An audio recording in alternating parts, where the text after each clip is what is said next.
14वां अध्याय। ब्रह्मा जी के द्वारा भगवान की स्तुति। ब्रह्मा जी ने स्तुति की, प्रभो एकमात्र आप ही स्तुति करने योग्य हैं। मैं आपके चरणों में नमस्कार करता हूं। आपका यह शरीर वर्षाकालीन मेघ के समान श्यामल है। इस पर स्थिर बिजली के समान झिलमिल झिलमिल करता हुआ पीतांबर शोभा पाता है। आपके गले में घुंघची की माला, कानों में मकराकृत कुंडल तथा सिर पर मोर पंखों का मुकुट है। इन सब की कांति से आपके मुख पर अनोखी छटा छिटक रही है। वक्षस्थल पर लटकती हुई वनमाला और नन्ही सी हथेली पर दही भात का कौर, बगल में बेंत और सिंगी तथा कमर की फेंट में आपकी पहचान बताने वाली बांसुरी शोभा पा रही है। आपके कमल से सुकोमल परम सुकुमार चरण और यह गोपाल बालक का सुमधुर वेश, मैं और कुछ नहीं जानता, बस मैं तो इन्हीं चरणों पर निछावर हूं। स्वयं प्रकाश परमात्मन, आपका यह श्री विग्रह भक्त जनों की लालसा अभिलाषा पूर्ण करने वाला है। यह आपकी चिन्मयी इच्छा का मूर्तिमान स्वरूप मुझ पर आपका साक्षात कृपा प्रसाद है। मुझे अनुग्रहित करने के लिए ही आपने इसे प्रकट किया है। कौन कहता है कि यह पंचभूतों की रचना है? प्रभो, यह तो अप्राकृत शुद्ध सत्वमय है। मैं या और कोई समाधि लगाकर भी आपके इस सच्चिदानंद विग्रह की महिमा नहीं जान सकता। फिर आत्मानंदानुभव स्वरूप साक्षात आपकी ही महिमा को तो कोई एकाग्र मन से भी कैसे जान सकता है? प्रभो, जो लोग ज्ञान के लिए प्रयत्न न करके अपने स्थान में ही स्थित रहकर केवल सत्संग करते हैं और आपके प्रेमी संत पुरुषों के द्वारा गाई हुई आपकी लीला कथा का, जो उन लोगों के पास रहने से अपने आप सुनने को मिलती है, शरीर, वाणी और मन से विनयावनत होकर सेवन करते हैं, यहां तक कि उसे ही अपना जीवन बना लेते हैं, उसके बिना जी ही नहीं सकते।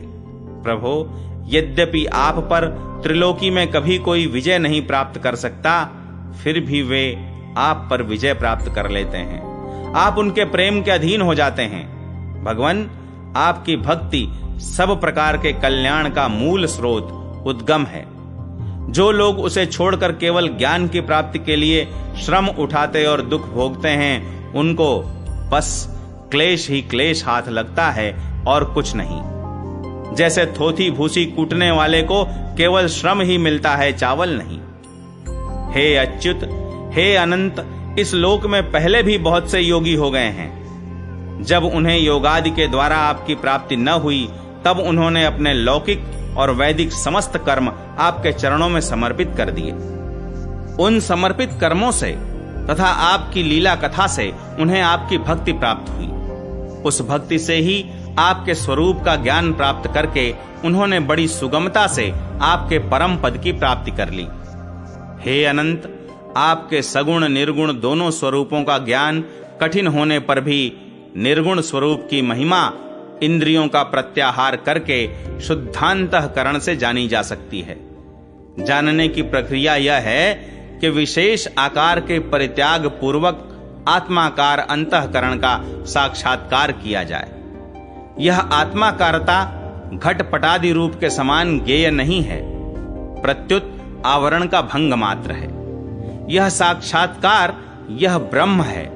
मैं ब्रह्म को जानता हूं, इस प्रकार नहीं, किंतु स्वयं प्रकाश रूप से ही होता है।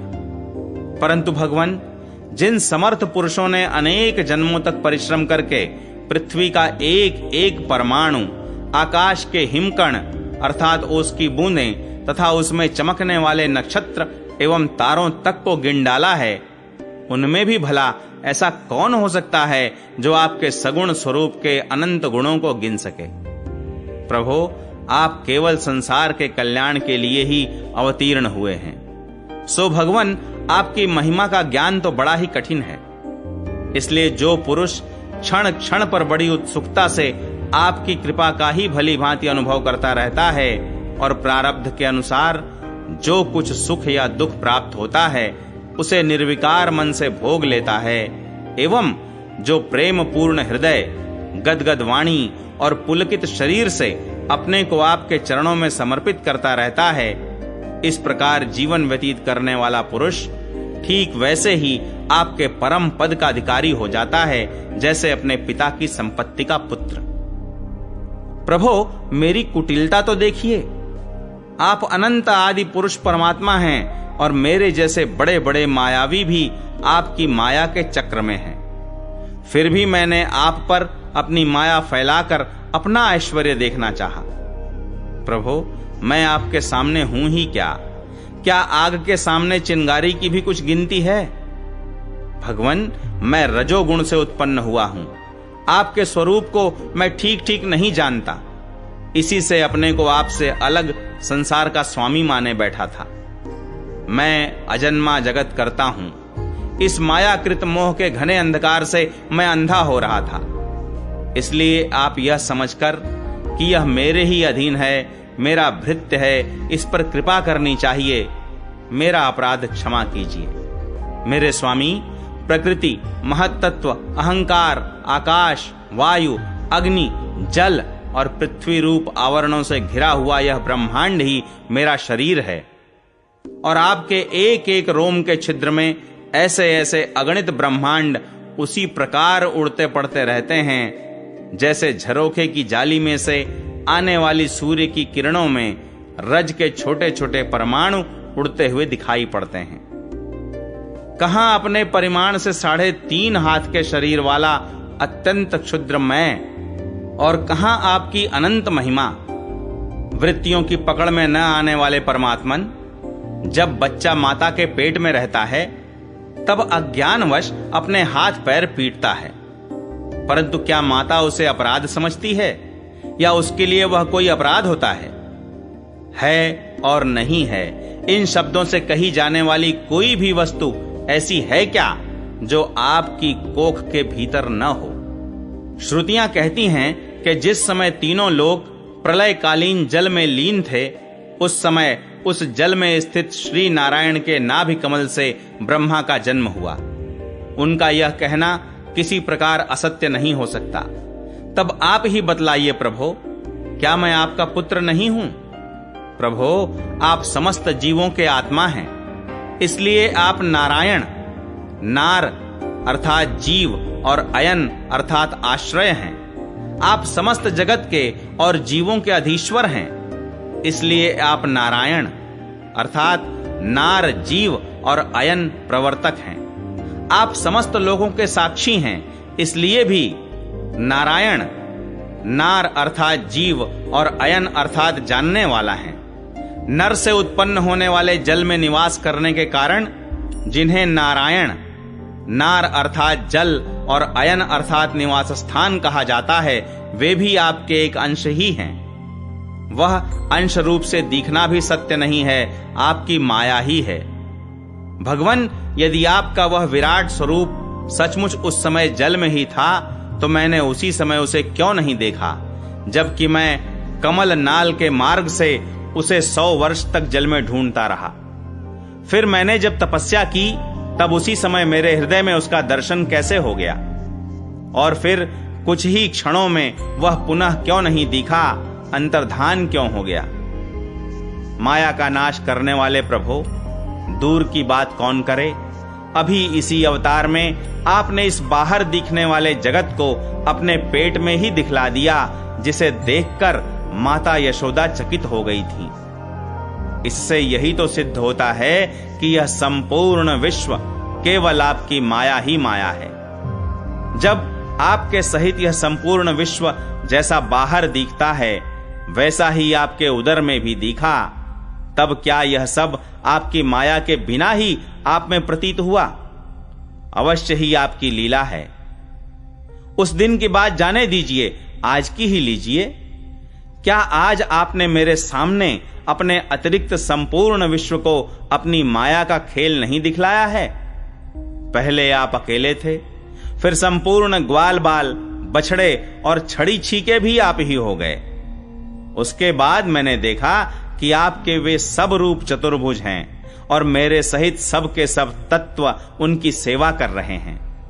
आपने अलग अलग उतने ही ब्रह्मांडों का रूप भी धारण कर लिया था, परंतु अब आप केवल अपरिमित अद्वितीय ब्रह्म रूप से ही शेष रह गए हैं। जो लोग अज्ञानवश आपके स्वरूप को नहीं जानते, उन्हीं को आप प्रकृति में स्थित जीव के रूप से प्रतीत होते हैं और उन पर अपनी माया का पर्दा डालकर सृष्टि के समय मेरे ब्रह्मा रूप से, पालन के समय अपने विष्णु रूप से और संहार के समय रुद्र के रूप में प्रतीत होते हैं। प्रभो, आप सारे जगत के स्वामी और विधाता हैं। अजन्मा होने पर भी आप देवता, ऋषि, मनुष्य, पशु पक्षी और जलचर आदि योनियों में अवतार ग्रहण करते हैं, इसलिए कि इन रूपों के द्वारा दुष्ट पुरुषों का घमंड तोड़ दें और सत्पुरुषों पर अनुग्रह करें। भगवन, आप अनंत परमात्मा और योगेश्वर हैं। जिस समय आप अपनी योग माया का विस्तार करके लीला करने लगते हैं, उस समय त्रिलोकी में ऐसा कौन है जो यह जान सके कि आपकी लीला कहां, किस लिए, कब और कितनी होती है। इसलिए यह संपूर्ण जगत स्वप्न के समान असत्य, अज्ञान रूप और दुख पर दुख देने वाला है। आप परमानंद, परम ज्ञान स्वरूप एवं अनंत हैं। यह माया से उत्पन्न एवं विलीन होने पर भी आप में आपकी सत्ता से सत्य के समान प्रतीत होता है। प्रभो, आप ही एकमात्र सत्य हैं, क्योंकि आप सबके आत्मा जो हैं। आप पुराण पुरुष होने के कारण समस्त जन्मादि विकारों से रहित हैं। आप स्वयं प्रकाश हैं, इसलिए देश, काल और वस्तु जो पर प्रकाश हैं, किसी प्रकार आपको सीमित नहीं कर सकते। आप उनके भी आदि प्रकाशक हैं। आप अविनाशी होने के कारण नित्य हैं। आपका आनंद अखंडित है। आप में न तो किसी प्रकार का मल है और न अभाव। आप पूर्ण एक हैं। समस्त उपाधियों से मुक्त होने के कारण आप अमृत स्वरूप हैं। आपका यह ऐसा स्वरूप समस्त जीवों का ही अपना स्वरूप है। जो गुरु रूप सूर्य से तत्व ज्ञान रूप दिव्य दृष्टि प्राप्त करके उससे आपको अपने स्वरूप के रूप में साक्षात्कार कर लेते हैं, वे इस झूठे संसार सागर को मानो पार कर जाते हैं। संसार सागर के झूठा होने के कारण इससे पार जाना भी अविचार दशा की दृष्टि से ही है। जो पुरुष परमात्मा को आत्मा के रूप में नहीं जानते, उन्हें उस अज्ञान के कारण ही इस नाम रूपात्मक निखिल प्रपंच की उत्पत्ति का भ्रम हो जाता है, किंतु ज्ञान होते ही इसका आत्यंतिक प्रलय हो जाता है। जैसे रस्सी में भ्रम के कारण ही सांप की प्रतीति होती है और भ्रम के निवृत्त होते ही उसकी निवृत्ति हो जाती है। संसार संबंधी बंधन और उससे मोक्ष, ये दोनों ही नाम अज्ञान से कल्पित हैं।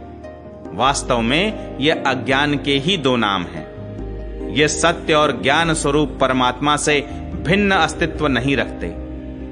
जैसे सूर्य में दिन और रात का भेद नहीं है, वैसे ही विचार करने पर अखंड चित्त स्वरूप केवल शुद्ध आत्म तत्व में न बंधन है और न तो मोक्ष। भगवान, कितने आश्चर्य की बात है कि आप हैं अपने आत्मा, पर लोग आपको पराया मानते हैं, और शरीर आदि हैं पराये, किंतु उनको आत्मा मान बैठते हैं और इसके बाद आपको कहीं अलग ढूंढने लगते हैं।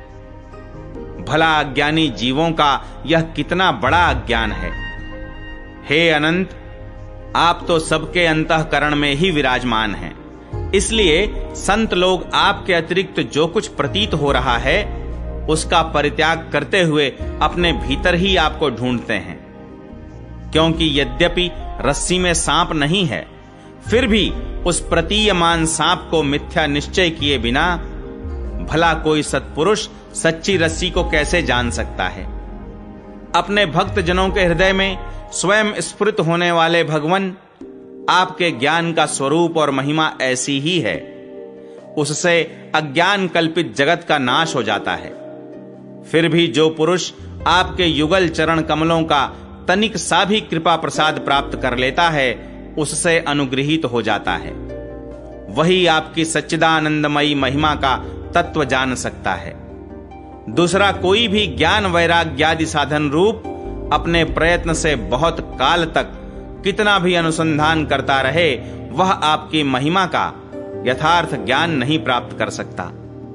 इसलिए भगवान, मुझे इस जन्म में, दूसरे जन्म में अथवा किसी पशु पक्षी आदि के जन्म में भी ऐसा सौभाग्य प्राप्त हो कि मैं आपके दासों में से कोई एक दास हो जाऊं और फिर आपके चरण कमलों की सेवा करूं।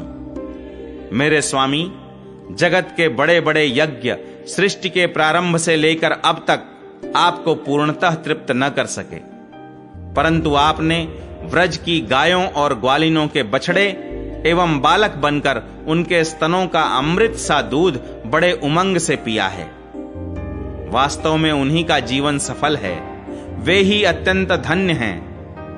अहो, नंद आदि व्रजवासी गोपों के धन्य भाग्य हैं। वास्तव में उनका अहो भाग्य है, क्योंकि परमानंद स्वरूप सनातन परिपूर्ण ब्रह्म आप उनके अपने सगे संबंधी और सुहृद हैं।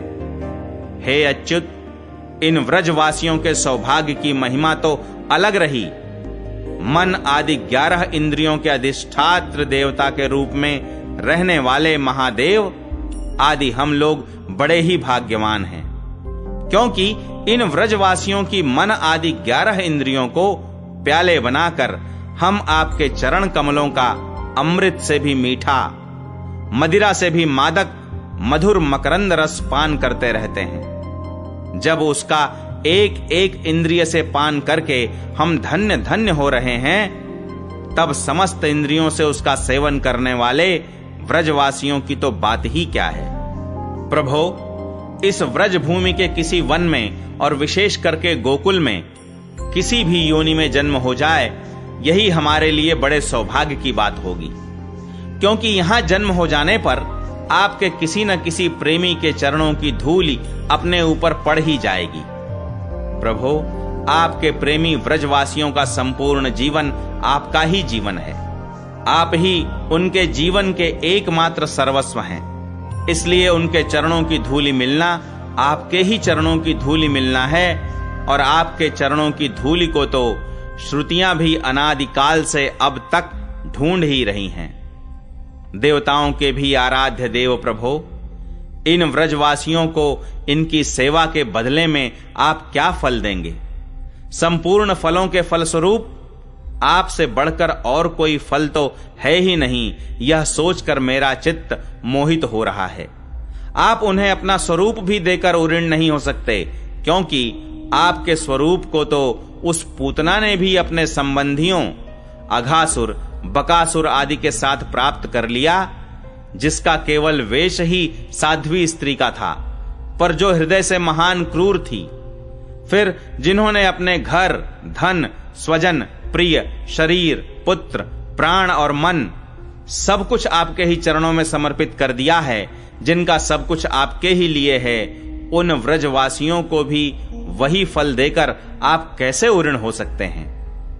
सच्चिदानंद स्वरूप श्याम सुंदर तभी तक राग द्वेष आदि दोष चोरों के समान सर्वस्व अपहरण करते रहते हैं, तभी तक घर और उसके संबंधी कैद की तरह संबंध के बंधनों में बांध रखते हैं, और तभी तक मोह पैर की बेड़ियों की तरह जकड़े रखता है, जब तक जीव आपका नहीं हो जाता। प्रभो, आप विश्व के बखेड़े से सर्वथा रहित हैं, फिर भी अपने शरणागत भक्त जनों को अनंत आनंद वितरण करने के लिए पृथ्वी में अवतार लेकर विश्व के समान ही लीला विलास का विस्तार करते हैं। मेरे स्वामी, बहुत कहने की आवश्यकता नहीं। जो लोग आपकी महिमा जानते हैं वे जानते रहें। मेरे मन, वाणी और शरीर तो आपकी महिमा जानने में सर्वथा असमर्थ हैं। सच्चिदानंद स्वरूप श्री कृष्ण आप सबके साक्षी हैं, इसीलिए आप सब कुछ जानते हैं। आप समस्त जगत के स्वामी हैं। यह संपूर्ण प्रपंच आप में ही स्थित है। आपसे मैं और क्या कहूं? अब आप मुझे स्वीकार कीजिए, मुझे अपने लोक में जाने की आज्ञा दीजिए। सबके मन प्राण को अपनी रूप माधुरी से आकर्षित करने वाले श्याम सुंदर, आप यदुवंश रूप कमल को विकसित करने वाले सूर्य हैं। प्रभो, पृथ्वी, देवता, ब्राह्मण और पशु रूप समुद्र की अभिवृद्धि करने वाले चंद्रमा भी आप ही हैं। आप पाखंडियों के धर्म रूप रात्रि का घोर अंधकार नष्ट करने के लिए सूर्य और चंद्रमा दोनों के ही समान हैं। पृथ्वी पर रहने वाले राक्षसों के नष्ट करने वाले आप चंद्रमा, सूर्य आदि समस्त देवताओं के भी परम पूजनीय हैं। भगवन, मैं अपने जीवन भर महाकल्प पर्यंत आपको नमस्कार ही करता रहूं। श्री शुकदेव जी कहते हैं, परीक्षित, संसार के रचयिता ब्रह्मा जी ने इस प्रकार भगवान श्री कृष्ण की स्तुति की। इसके बाद उन्होंने 3 बार परिक्रमा करके उनके चरणों में प्रणाम किया और फिर अपने गंतव्य स्थान सत्यलोक में चले गए। ब्रह्मा जी ने बछड़ों और ग्वाल बालों को पहले ही यथास्थान पहुंचा दिया था। भगवान श्री कृष्ण ने ब्रह्मा जी को विदा कर दिया और बछड़ों को लेकर यमुना जी के पुलिन पर आए, जहां वे अपने सखा ग्वाल बालों को पहले छोड़ गए थे। परीक्षित, अपने जीवन सर्वस्व प्राण वल्लभ श्री कृष्ण के वियोग में यद्यपि 1 वर्ष बीत गया था, तथापि उन ग्वाल बालों को वह समय आधे क्षण के समान जान पड़ा। क्यों न हो, वे भगवान की विश्व मोहिनी योग माया से मोहित जो हो गए थे। जगत के सभी जीव उसी माया से मोहित होकर शास्त्र और आचार्यों के बार बार समझाने पर भी अपने आत्मा को निरंतर भूले हुए हैं। वास्तव में उस माया की ऐसी ही शक्ति है। भला उससे मोहित होकर जीव यहां क्या क्या नहीं भूल जाते हैं। परीक्षित, भगवान श्री कृष्ण को देखते ही ग्वाल बालों ने बड़ी उतावली से कहा, भाई, तुम भले आए, स्वागत है स्वागत। अभी तो हमने तुम्हारे बिना एक कौर भी नहीं खाया है। आओ, इधर आओ, आनंद से भोजन करो। तब हंसते हुए भगवान ने ग्वाल बालों के साथ भोजन किया और उन्हें अघासुर के शरीर का ढांचा दिखाते हुए वन से व्रज में लौट आए। श्री कृष्ण के सिर पर मोर पंख का मनोहर मुकुट और घुंघराले बालों में सुंदर सुंदर महंग महंग महकते हुए पुष्प गुंथ रहे थे। नई नई रंगीन धातुओं से श्याम शरीर पर चित्रकारी की हुई थी। वे चलते समय रास्ते में उच्च स्वर से कभी बांसुरी, कभी पत्ते और कभी सिंगी बजाकर वाद्योत्सव में मग्न हो रहे हैं। पीछे पीछे ग्वाल बाल उनकी लोक पावन कीर्ति का गान करते जा रहे हैं। कभी वे नाम ले लेकर अपने बछड़ों को पुकारते तो कभी उनके साथ लाड़ लड़ाने लगते। मार्ग के दोनों ओर गोपियां खड़ी हैं। जब वे कभी तिरछे नेत्रों से उनकी नजर में नजर मिला देते हैं, तब गोपियां आनंद मुग्ध हो जाती हैं। इस प्रकार भगवान श्री कृष्ण ने गोष्ठ में प्रवेश किया।